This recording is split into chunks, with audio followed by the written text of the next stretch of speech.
bienvenue à Parole de Femme pour cette dernière émission de la semaine. Alors aujourd'hui, nous allons voir comment prier efficacement pour son Église et je vous demanderai de pouvoir partager cette émission. Pourquoi? Parce que c'est le genre d'émission que les gens ne regardent pas parce qu'on ne veut pas savoir comment prier ni pour les autres, ni pour son Église. Alors vous tous qui avez eu ce cœur de pouvoir regarder cette émission en se disant mais oui, comment est-ce que je peux prier efficacement pour mon Église? Eh bien, je vous encourage à pouvoir le partager pour qu'un plus grand nombre de personnes puissent développer ce cœur et puis surtout aussi développer une vie de prière pour l'Église parce que l'Église a besoin de nos prières en tant que pierre vivante. Eh bien oui, nous pouvons faire la différence à travers nos prières et quelquefois, on se dit c'est l'Église qui doit m'apporter quelque chose et du coup, c'est pour ça que ce genre d'émission, ça n'intéresse pas parce qu'on se dit non, je n'ai pas trop envie de prier pour l'Église. On devrait plutôt se dire comment l'Église pourrait prier pour moi. Mais aujourd'hui, on va voir que oui, on peut faire la différence et que on a notre rôle à jouer, n'est-ce pas, Nadine? Dans Absolument, ce cas, tu dois absolument. dire, n'est-ce pas, pasteur Ah, Nadine? je savais que tu allais dire Ben, je l'ai dit. pierre vivante. Justement, c'est ce verset que j'avais à cœur, Voilà. de s'édifier, voilà, pour former, comme des pierres vivantes, pour former cette maison spirituelle. Et l'Église, c'est vous et moi, c'est tout le monde. Et prier pour l'Église, c'est vraiment important. Des fois, on regarde les autres églises et on veut que notre Église ressemble peut-être à d'autres églises. On veut que notre Église fasse plus de choses, plus de programmes, plus de louanges, voilà, une meilleure sono, plein de choses qu'on aimerait que l'Église puisse avoir, sans pour autant se disposer à se dire qu'est-ce que moi je peux faire. Et une des choses qu'on peut faire, on peut prier pour l'Église. Et pour prier pour l'Église, je crois qu'on peut d'abord commencer par prier pour les leaders. Mhm. Dans Hébreux 13, la Bible va dire de penser à ses conducteurs, pensez à vos conducteurs. Et Paul va dire même je l'ai noté le verset ici pour vous le partager, dans Hébreux 13, le verset 18 à 19, priez pour nous. Il dit ça, priez pour nous. Nous sommes en effet convaincus d'avoir une bonne conscience puisque nous voulons bien nous conduire en toutes circonstances. Je vous invite plus particulièrement à prier pour que je vous sois rendu plus tôt. Et vraiment, prier pour ces leaders, c'est important. Prier pour eux, prier pour qu'ils soient connectés à Dieu. Prier pour qu'ils connaissent et ils puissent, dans leur santé, dans leur épanouissement, prier par rapport à ce que le Seigneur puisse leur parler pour la direction qu'il donne à l'Église. Mais vraiment, c'est important, avant toute chose, de pouvoir prier pour nos leaders. Des fois, on regarde nos leaders puis on voit leur manque, on aimerait voir ce qu'ils pourraient faire de plus, ce qu'ils auront pu faire de mieux. Mais vraiment, commencer d'abord par se disposer moi-même. Est-ce que je prie pour mon pasteur? Est-ce que je prie pour mon leader de louange? Est-ce que je prie pour mon leader de jeunesse? Ça va vraiment faire la différence dans la façon dont notre Église va marcher. Mhm. Et dans le même ordre d'idée, la Bible dit dans Éphésiens 6 au verset 19, priez pour moi afin que lorsque j'ouvre la bouche, la parole me soit donnée pour faire connaître avec assurance le mystère de l'Évangile. Donc là, tu parles de prier pour les pasteurs, les responsables. Ils ont généralement à l'Église le rôle d'apporter la parole de Dieu. Et c'est important que cette parole-là soit communiquée, comme il dit ici, avec assurance. C'est important que le message de l'Évangile aussi soit prêché avec assurance. Donc, c'est de prier aussi pour ça, de se dire, Seigneur, je prie afin que, alors que mon pasteur ouvre la bouche pour parler, mais vraiment qu'il y ait de l'assurance dans ses paroles, que ses paroles soient inspirées de Dieu, que tu puisses vraiment lui donner la parole de qualité, celle qui va faire la différence pour l'Église. Quelquefois, on prend pour acquis que oui, la parole doit, que tous les hommes de Dieu, les femmes de Dieu, c'est facile en fait pour eux d'avoir la parole, mais c'est pas vrai. Mhm. La preuve, il y a des églises où des gens ne se sentent pas nourris, tout simplement. Pourquoi? Parce que peut-être la parole n'a pas atteint le niveau que le Seigneur voulait pour cette maison spirituelle-là. Donc, c'est important de prier comme ça et de dire, Seigneur, quand mon pasteur va ouvrir la bouche, quand la personne qui va prêcher aujourd'hui va ouvrir la bouche, vraiment que son message soit non seulement rempli d'assurance, mais qu'il y ait également des vérités bibliques que tu veux déposer pour cette maison spirituelle. Et parce que ça te concerne, en fait. Quand on voit l'Église comme sa maison spirituelle, là, on est plus disposé à prier pour les éléments de la maison. Mhm. Mais si tu vois l'Église comme un lieu où tu viens juste te servir, c'est sûr qu'il y a parfois, tu vas voir, mais le message, il n'était pas inspirant, il n'a pas parlé, il n'a pas fait ci, il n'a pas fait ça. Mais est-ce que tu as prié pour que le message soit inspirant? Est-ce que tu as prié pour que ton pasteur puisse communiquer les choses de la bonne manière? Oui. C'est autant de choses. Parfois, on se positionne comme des gens qui jugent ou qui critiquent, mais c'est important d'être des personnes qui prient en amont pour que le Seigneur puisse étendre sa Mhm. main au niveau de l'Église. Et de prier aussi avec une motivation d'amour, Mhm. pas une Mhm. motivation, comme tu dis, de critique ou de jugement. Ah, ici, on n'est pas nourri, ici, on n'a pas compris la vie de l'esprit, etc. Mais de se dire, mais c'est mon église, je l'aime. Et oui, cette église a besoin de grandir, comme moi, j'ai besoin de grandir. Et c'est biblique de prier pour mes autorités, mais je ne le fais pas avec ce motif, ils sont nuls ou Mhm. ils n'ont rien compris. Mais Seigneur, amène-les plus haut. Seigneur, Mhm. ouvre leurs yeux, comme tu dis, donne-leur de l'assurance, mais donne-leur des révélations, fais-leur du bien, etc., etc. Mais ça va être une prière qui va être complètement différente parce que à nous, ça va, c'est un vrai, c'est une vraie offrande dans la prière Mhm. qu'on fait. On prie pour quelqu'un, pour son bien, pour sa croissance, mais pas avec cette arrière-pensée. De toute manière, cette personne-là, je sais pas pourquoi elle est là. Elle a vraiment besoin de nos prières, hein. Parce que vraiment, mais parce que souvent, tu entends les gens qui disent, et c'est ça qui est triste, je trouve, parce qu'il y a beaucoup de gens qui prient quelquefois dans les églises, et quelquefois, tu as l'impression que c'est peut-être les personnes qui s'expriment le plus, hein, aussi, finalement, que les personnes qui disent, ah oui, mais moi, je prie pour mon église, je prie pour mon pasteur, c'est beaucoup de gens frustrés et de gens insatisfaits, mais qui Mhm. le font sur un fond, quelquefois, Ouais. vraiment d'insatisfaction. Et je me dis, changeons la donne, continuons de prier, mais assurons-nous d'avoir des bons motifs pour pouvoir avoir des prières qui soient agréables devant Dieu et des prières auxquelles Dieu va pouvoir répondre aussi. Absolument. Puis prier efficacement, c'est ça, c'est comme tu dis, Mhm. c'est prier avec un cœur pur aussi. Et si on vient dans la prière de façon Concret. revendicative, en Mhm. mode revendication et tout ça, c'est pas une prière qui va être efficace en fait. Et donc ça revient encore d'aimer notre Église. Si on aime, on va prier. Si on prie pour quelque chose, on va finir par l'aimer. Donc des fois aussi, on peut peut-être être retrouvé au bout de certaines saisons, de plusieurs années qu'on est dans une Église et puis on est insatisfait. On trouve peut-être que l'Église n'a pas évolué avec le temps. On aurait voulu que l'Église puisse faire X et Y et on est insatisfait. Et même nos prières deviennent des prières de plainte. C'est comme si on va devant Dieu, comme si c'était le service clientèle, pour dire, regarde, ton employé, voilà, pasteur un tel ne fait pas ce qu'il devrait faire, etc. Et on se positionne comme ça dans la prière. Mais de dire aussi, je vais aimer.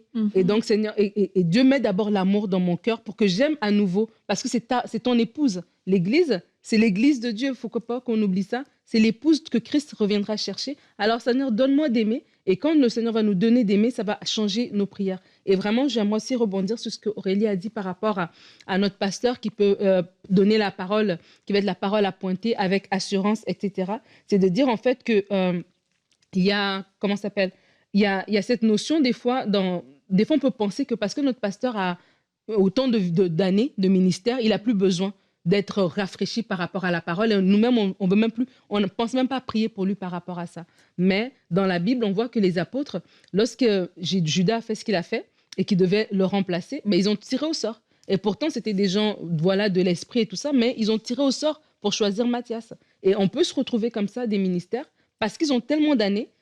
Faut qu'on prie aussi pour que, malgré le nombre d'années qu'ils ont, qu'ils ne nous dirigent pas basés sur leur intellect, basés sur leur expérience, basés sur ce qu'ils ont connu avant, mais qui nous dirigent vraiment toujours dans un renouvellement de l'esprit. Aurélie avait parlé cette semaine du renouvellement de la sagesse quotidienne que Dieu nous donne, mais on doit aussi prier pour nos leaders par rapport à ça. Seigneur, oui, donne à mon pasteur, voilà, quelque chose de frais, quelque chose de nouveau, pour qu'il ne nous conduisent pas basés sur Mhm. les expériences des 10 dernières années ou basés sur peut-être des blessures qu'il a eues, mais vraiment qu'il nous donne une parole qui est fraîche, qui vient de toi. Et ça aussi, c'est important parce que on peut ne pas vouloir prier pour nos pasteurs parce qu'on trouve qu'ils sont arrivés, ils sont bien, mais même les plus forts, les plus grands ont quand même besoin des prières. Mhm. Mhm, effectivement. Et aussi, ça revient aussi quelque part à prier pour la croissance de l'Église. La Bible dit que l'Église s'accroît par le Saint-Esprit. Mm. Et c'est important d'inviter le Saint-Esprit dans votre Église. Mhm. Et ce n'est pas réservé seulement au pasteur de faire cette prière-là ou au leader de l'Église, mais vous-même priez, invitez le Saint-Esprit. Saint-Esprit, je veux que tu te manifestes dans mon Église. Je veux que tu sois présent dans cette Église. Je veux que tu viennes, que tu fasses ce que tu veux faire. Parce que la réalité, c'est que derrière une église, c'est le Saint-Esprit qui porte l'église. Si le Saint-Esprit n'est pas là, c'est que les œuvres sont mortes. Donc, c'est important de demander, d'inviter en tout cas le Saint-Esprit. C'est une prière qu'on peut faire pour son église. Et parlant de croissance aussi, la Bible dit dans Acte 6 au verset 7, la parole de Dieu se propageait de plus en plus, le nombre des disciples augmentait beaucoup à Jérusalem, et une grande foule de prêtres obéissait à la foi. Donc ça veut dire quoi? Ça veut dire que on doit aussi, si on est dans une église locale, vouloir qu'elle grandisse. On veut qu'il y ait de nouveaux convertis. Mhm. C'est pas un lieu de concentration de chrétiens des années 1900 qui sont là depuis des années, des années, des années dans l'église. Il faut que l'église se renouvelle. Il faut qu'il y ait une multitude qui accourt, qui viennent pour aussi être touchés par la parole de Dieu. Et dans ce sens-là, ça, vraiment, j'ai l'impression que tout ce qu'on dit va prendre un vrai sens pour vous si vous avez un sentiment d'appartenance à votre église. Mhm. Si vous êtes juste des touristes à l'église ou des gens de Mhm. passage, vous allez voir que ça va peut-être pas percuter dans votre cœur. Et je fais une parenthèse, c'est peut-être l'occasion pour vous qui nous écoutez aujourd'hui de vous poser la question et de dire, est-ce que je suis fidèle à mon église locale? Est-ce que j'appartiens vraiment à cette église-là? Mhm. Ou alors, cette église ne bat pas, tout simplement. Mon cœur ne bat pas pour cette église. Ouais. C'est des vraies questions à se poser. Sinon, vous recevez juste des choses, mais elles sont vaines en fait. Mhm. Donc là, je parlais de la croissance de l'Église. Quand tu as ce sentiment d'appartenance, ben, tu vas vouloir que l'Église grandisse. Tu vas vouloir voir des nouveaux convertis arriver. Tu Mhm. vas pas vouloir rester bébé tout le temps parce que tu vas te dire, ben, moi aussi, je dois prendre soin des autres. Mhm. Je veux que les choses bougent. Je veux que les choses se passent d'une certaine manière. Pas pour te promouvoir, mais parce que l'Église doit grandir. Il y a une vie qui doit être présente au niveau de l'Église. Et ça aussi, c'est des sujets de prière. C'est de dire, Seigneur, mais je veux que l'Église grandisse. Mhm.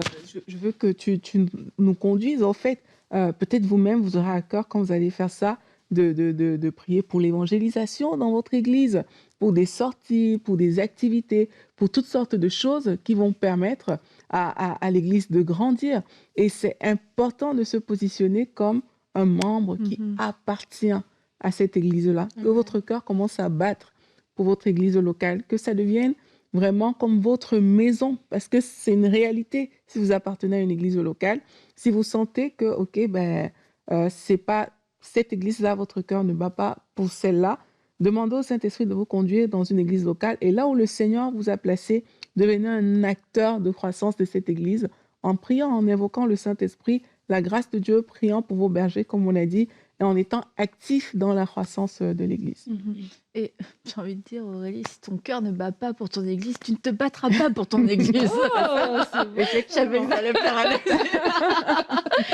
mais c'est vrai, quelquefois, on ressent pas ce sentiment d'appartenance, mais comme tu le disais, Aurélie, en fait, faut se positionner. Et si c'est notre place, bah, quelquefois l'accepter parce que Mhm. peut-être que on avait suivi telle et telle église ou qu'on s'était dit, bah moi, je préfère aller dans telle et telle église. Puis vraiment, on sent que le Seigneur nous a conduits là et que c'est sa volonté qu'on puisse se planter là. Et parce que on résiste, parce que on essaye d'argumenter, bah du coup, on le vit pas pleinement, on s'enracine pas, et on ne développe pas ce sentiment d'appartenance. Et ça nous retient aussi dans la prière, Mhm. parce que bah, c'est pas ma maison. Donc moi, quand c'est pas ma maison, franchement, Mhm. je me sens pas du tout responsable de ce qui se passe.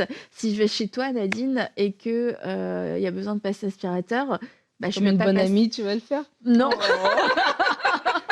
quelque part, L'amitié atteint des sommets. j'aime ça, ouais, ça va. Et quelquefois, Eden, elle me disait, et elle, tu lui dis rien. Déjà, elle a une autre petite fille à l'église. Je dis, mais c'est pas ma fille. Elle a des parents pour s'occuper d'elle. Et c'est ça, quand c'est ton église, bah, tu as le sentiment s'il y a quelque chose qui ne va pas bien ou quelque chose qui est dangereux ou quelque chose qui peut être amélioré, c'est Mhm. comme tu vas prendre cette responsabilité sans prendre une position ou un titre ou quoi que ce soit, mais te Mhm. dire, mais c'est ma maison, c'est important. Et le minimum, je dirais, c'est qu'on va se lever dans la prière avant tout, parce que quelquefois, on sait.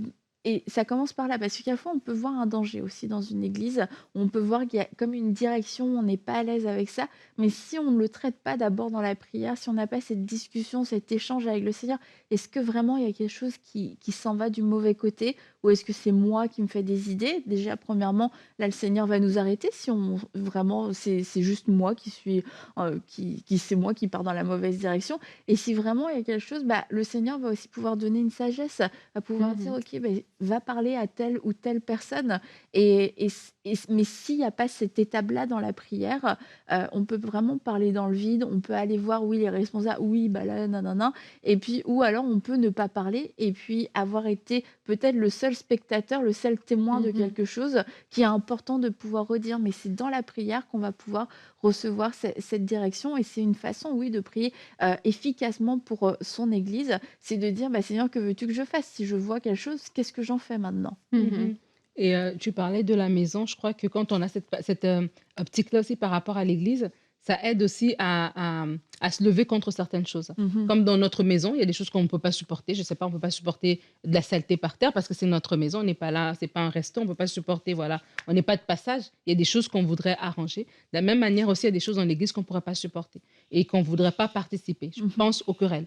Prier efficacement pour son Église, c'est aussi se lever contre du désordre dans l'Église. Donc, prier pour qu'il y ait de l'unité dans l'Église. Prier pour qu'il y ait de la paix dans l'Église. Ne pas alimenter les querelles dans l'Église, c'est une façon de aussi aider. On n'aura peut-être pas audience pour notre pasteur parce qu'on ne connaît pas dans 5 ans ce qu'il aimerait faire pour lui dire, voilà, dans 3 ans, ce que tu devrais faire. Mais en tant que membre dans la vie quotidienne de l'Église, c'est pas d'alimenter les querelles. Je vois une sœur qui me rapporte quelque chose. Je peux être la personne qui arrête l'histoire tout de suite au lieu que Mmh. Envenime. on s'envenime, etc. Donc ça, c'est aussi une chose importante à faire. Paul va dire aux Corinthiens, ben, il y a du désordre dans votre église et Mmh. personne ne dit rien. Ben, ça, c'est quelque chose aussi à faire dans l'église. C'est pas pour dénoncer, mais que quand il y a quelque chose qui arrive, ça me fait mal parce que c'est comme si c'était à moi que c'était arrivé. Et c'est pas normal que dans l'église, je sais pas moi, il y a un scandale dans la vie d'un tel, et ben que nous, on rapporte au téléphone et puis on commence à en parler. Non, ça doit nous faire mal. Parce que c'est comme si c'est dans notre maison que quelque chose est arrivé. Ben, je ne vais pas aller voir le voisin pour dire, ah, viens, regarde le dégât qu'il y a dans mon salon. Non, je vais aller le nettoyer parce que c'est ma maison.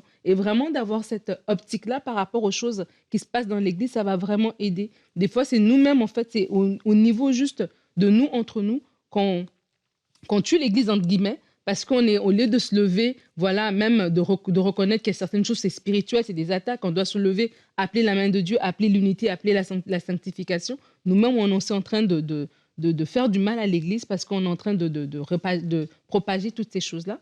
Et aussi, prier efficacement pour l'église, c'est prier pour les intérêts de Dieu.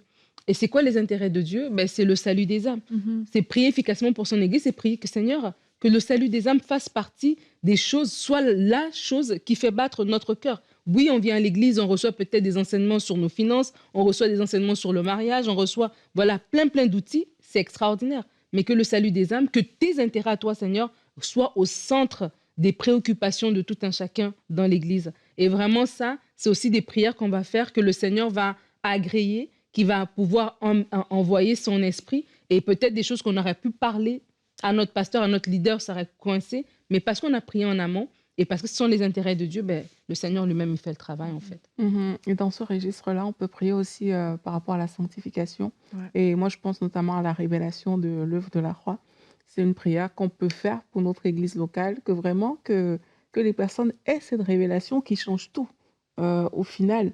Parce que moi, je suis convaincue, d'ailleurs, il paraît, j'ai pas fait les églises de la terre, mais il paraît qu'on veut plus trop parler, de la croix ou, du sang de Jésus parce que je sais pas. Mais c'est important, c'est la base de l'évangile. Mmh. Et ça, c'est des choses qu'on doit pouvoir, dire: «Seigneur, que la révélation de la croix soit le partage des membres de notre église». Aussi la sanctification, que ce soit vraiment le partage des membres de l'église. Parce que on va à l'église pourquoi? On va à l'église parce qu'on est des enfants de Dieu, on veut grandir pour lui ressembler, en fait. Mmh. Donc c'est normal qu'il y a des sujets qui vont nous pousser à changer et tout, mais qu'on ne mette pas ça juste de côté parce qu'on considère beaucoup la personne et tout, au point où on ne considère plus la parole de Dieu. Donc moi, je pense que c'est important.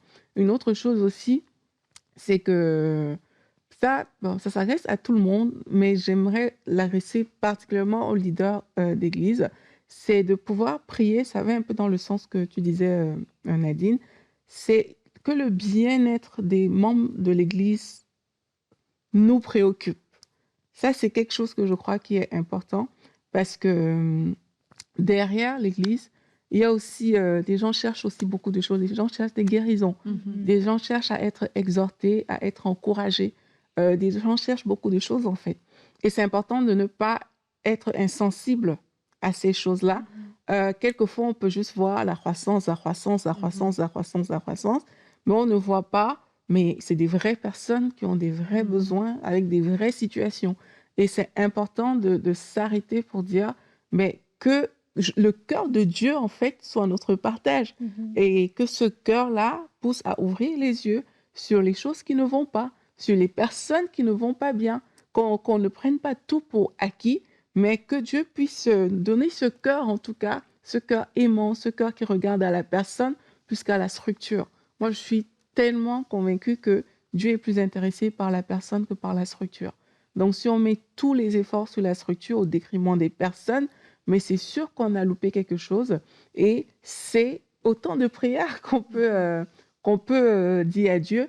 Et je crois que peut-être qu'il y a des personnes que par rapport à ces émissions ici, vous allez ressentir aussi le besoin de vous repentir sur la base de tout ce qu'on est en train de dire. Vous allez ressentir le besoin de demander pardon à Dieu, même pour la façon de voir de l'Église. Mmh. Parce que, bon, là, on parle de l'Église, mais l'Église avec un grand E qui est l'Église de Dieu, c'est le corps que nous formons tous.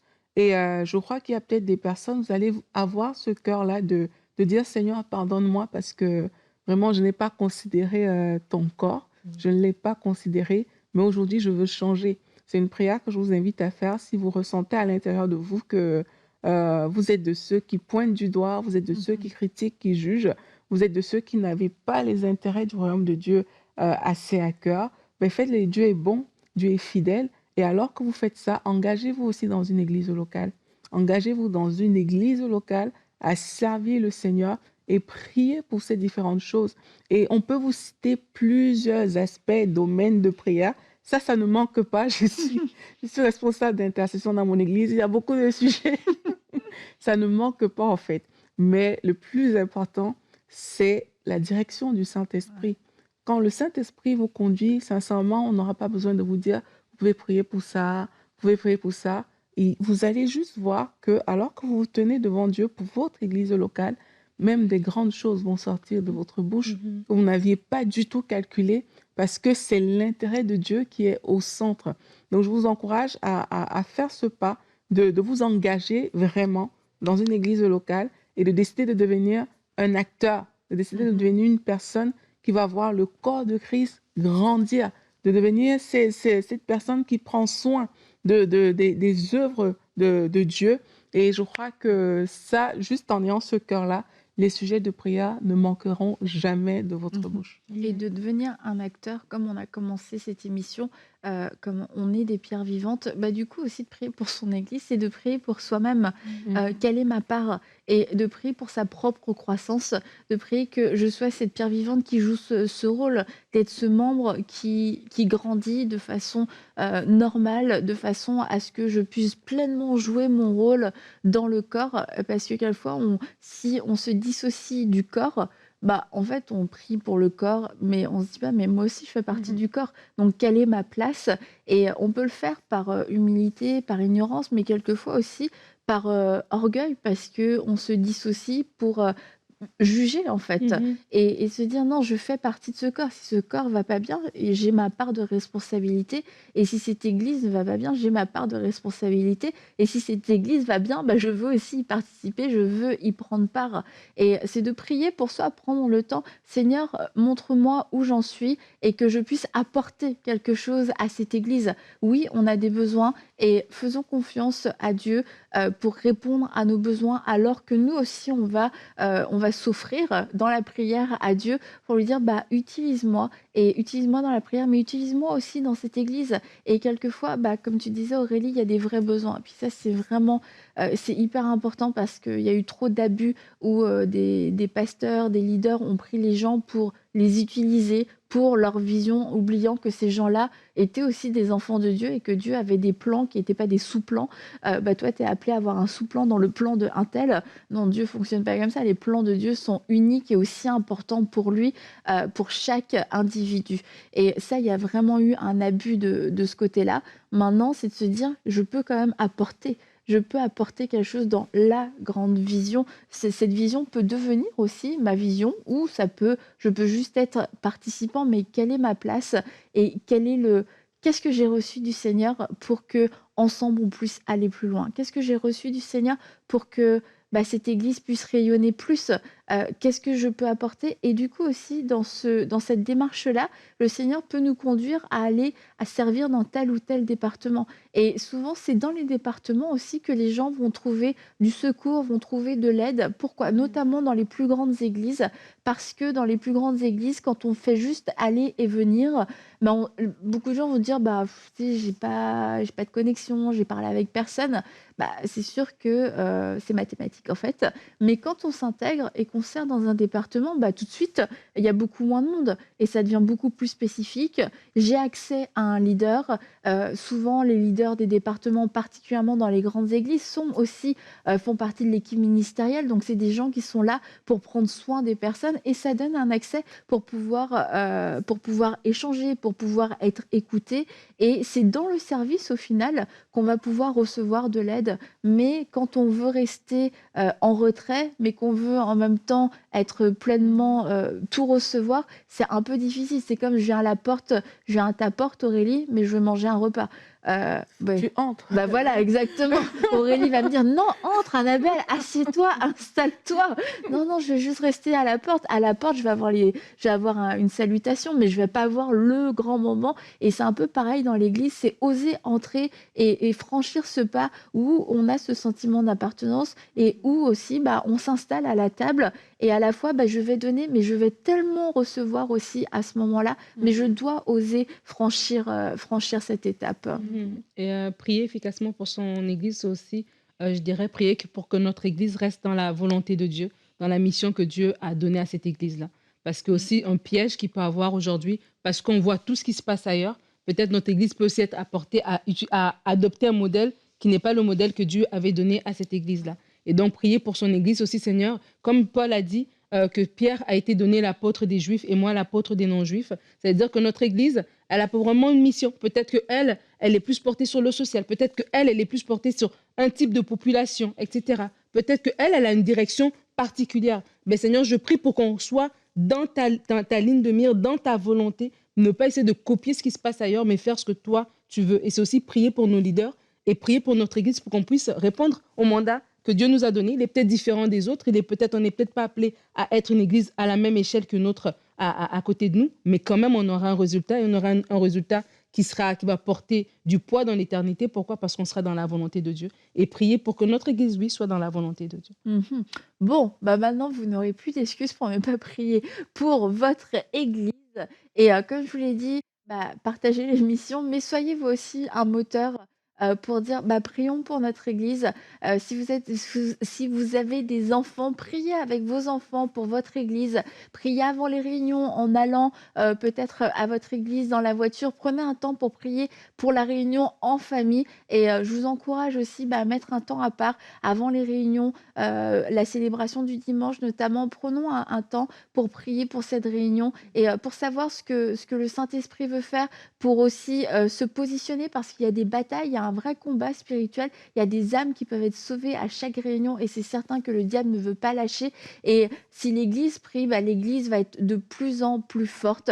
Alors mobilisons-nous dans la prière pour nos églises respectives parce que toutes ces églises sont appelées à briller, sont appelées à avoir plus d'influence, plus d'impact pour qu'il y ait un plus grand nombre de saluts et que chaque église puisse répondre au mandat et à l'appel que Dieu leur a donné. Et ainsi, bah, je crois qu'on va voir le royaume de Dieu vraiment avancer. Et puis, on va être prêt pour cette vague du Saint-Esprit. On va être prêt pour ce réveil pour lequel nous prions tous, celui que nous voulons tous voir. Mais préparons-nous dès aujourd'hui en prière. Eh bien, merci beaucoup les filles. On va se dire bah, une prochaine fois, hein. Et on se dit à vous aussi à très bientôt pour une prochaine série de Paroles de femmes.